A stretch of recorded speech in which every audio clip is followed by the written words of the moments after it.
Ladies and gentlemen, there is a shadow industry operating in plain sight. You see them during protests, you see them during elections, you see them during evictions, you see them at political rallies, you see them intimidating opponents, disrupting meetings, attacking activists, and sometimes even defending politicians.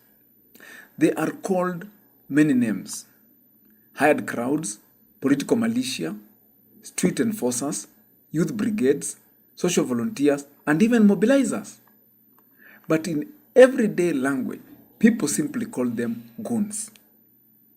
Who are these people? Who recruits them? Who pays them? Who trains them? Why do they exist in nearly every country? And perhaps the most uncomfortable question of all, why do powerful people continue to need them? Tonight, we examine the hidden world of goons, not as individuals, but as a system, a political technology, a business model, and perhaps one of the oldest professions in politics itself. So, the most important question is, who is a goon? A goon is not necessarily a criminal. A goon is a person hired to perform tasks that legitimate institutions either cannot do openly or do not want to be associated with. Think about that carefully. Every society has laws. Every government has police. Every political party has structures. Yet, throughout history, powerful people have repeatedly turned to unofficial actors. Why? Because official institutions are constrained, they are visible, they are accountable, they leave records. Goons operate in the shadows. They provide plausible deniability. When a politician wants a rally disrupted but cannot openly order it, goons appear. When a businessman wants quotas removed without a legal process, goons appear. When rival supporters need intimidation, goons appear. When protests need infiltrating, goons appear. Their greatest value is not violence. Their greatest value is deniability. So, what is the history of goons? Many people think goons are a modern phenomenon. They are not. Ancient kings had them. The Roman emperors had them. Colonial administrations had them. Political parties throughout history have them. The faces change, the names change, the uniforms change, but the function remains the same. Power has always required an official force. Even when streets became stronger, the need never disappeared because there are some things governments cannot do legally and some things governments want done unofficially. That gap is why I prod further and ask, what is the philosophy of goonism? This may sound strange, but goons operate on a philosophy. The philosophy is simple. Power is not what is written on paper. Power is what can be enforced. A constitution may say one thing, a court may order another, a law may declare something, but if nobody can enforce it, then power belongs elsewhere. And goons understand this instinctively. They understand that fear often moves faster than law. They understand that intimidation can achieve results before legal systems even begin moving or working. This is why powerful individuals often view goons as practical tools, not because they respect them, but because they believe force gets immediate results. Let's dive deeper and ask, what is the philosophy of a goon? Now let us examine the psychology. Most goons are not born violent. They are products of circumstance. Many come from poverty and tattered social fabrics. Many more come from unemployment and broken systems. Many come from communities where opportunities are scarce.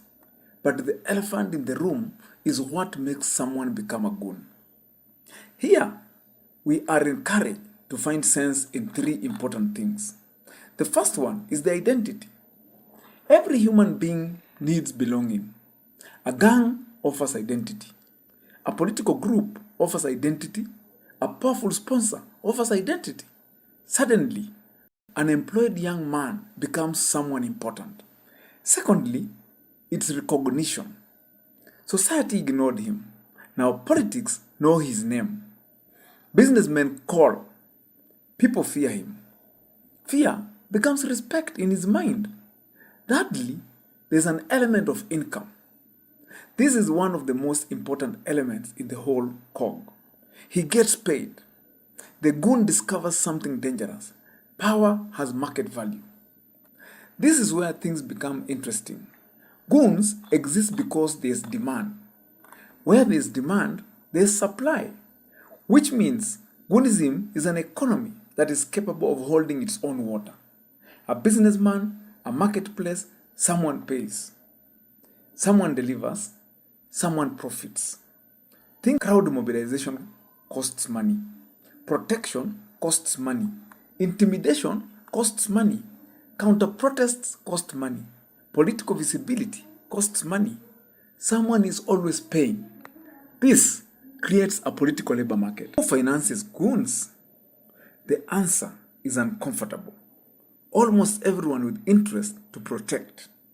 This would be the politicians, business elites, land cartels, and criminal networks. Religious extremists, ethnic juvenists, political movements, even governments at times. Goons survive because multiple centers of power find them useful. The funding often moves through intermediaries. Cash payments, transport allowances, mobilization fee, protection contracts, security arrangements. The money rarely arrives with receipts, but it arrives nonetheless. Because without financing, the industry collapses. Why do politicians need goons? Politics is competition. Competition creates fear. Fear creates insecurity. Insecurity creates demand for protection. This is where politicians enter. A politician wants crowd. A politician wants visibility. A politician wants influence. A politician wants rivals intimidated. A politician wants loyalty. Goons provide these services.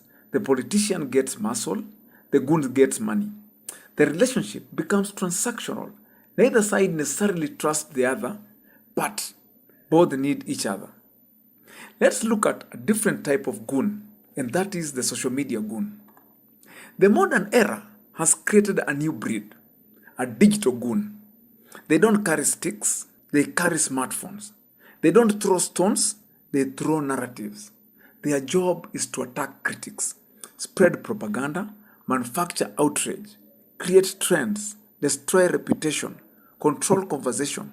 In many countries, digital goons have become more influential than street goons. Because information warfare reaches millions. I want you to listen to Jeremiah Kioni when he was speaking about this subject. Roll this clip. You know, we were told back in 2022 ya kwamba sisi tumefanya makosa, we elected watu wa wash na we also elected goons. Ile bunge iko na chiefs wa goons. So when you start complaining about goons, now some goons are already members of parliament, it's a very dangerous life that we are having as a country. And for us to get ourselves out of that mess, we need to be very careful as to how we vote come 2027. That was Jeremiah Kioni on this very disturbing subject. And so, why? One would ask, do goons thrive during crises? Whenever societies experience high unemployment, political instability, corruption, weak institutions, inequality, goons multiply. Because crisis creates opportunity. Young people need income. Politicians need support. Business interests need protection. The result is a perfect ecosystem. The goon becomes survival strategy. But who really owns the goons? That's another burning question. This question is often misunderstood. People ask, who owns them? The answer is complicated. No one owns them permanently. Goons are loyal to opportunity. Today, they work for one politician, tomorrow another. Today, they defend one cause, tomorrow they defend a totally different cause. Their true loyalty often is on economics. Whoever pays controls the direction. This is why many political alliances collapse. The money changes, loyalty changes, but goons remain. Democracy depends on persuasion. Goons depend on coercion. The two are fundamentally different. When goons become influential, politics stop being about ideas. It becomes about force. Citizens become afraid. Debates become impossible. Participation declines. Fear replaces freedom. The greatest threat is not the violence itself. The greatest threat is normalization. When society begins accepting goons as ordinary political actors, that is when democracy begins to weaken. Young people possess three assets that are very, very important, and that's why they are mostly recruited into the goon world. That is the energy, the numbers, and desperation. A struggling youth can be convinced that temporary payment are opportunity, but relationship is rarely equal. The sponsors become wealthier. The goon remains expandable. History shows that political sponsors often abandon their foot soldiers once the power has been secured. Important to note, therefore, that the biggest fortifying factor here is political patronage. Because as long as these conditions exist, the market for goons will remain alive. The faces will change, the tactics will evolve, but systems will survive. In conclusion, therefore, the story of goons is not really about criminals. It's about power, a story about fear, a story about money, a story about institutions that fail to inspire trust, and perhaps most importantly, a story about societies that create enemies of young people with energy but no opportunity. Because when opportunity disappears, someone else will provide purpose. When jobs disappear, someone else will provide income. When institutions fail, someone else will provide power. The question is not whether goons exist.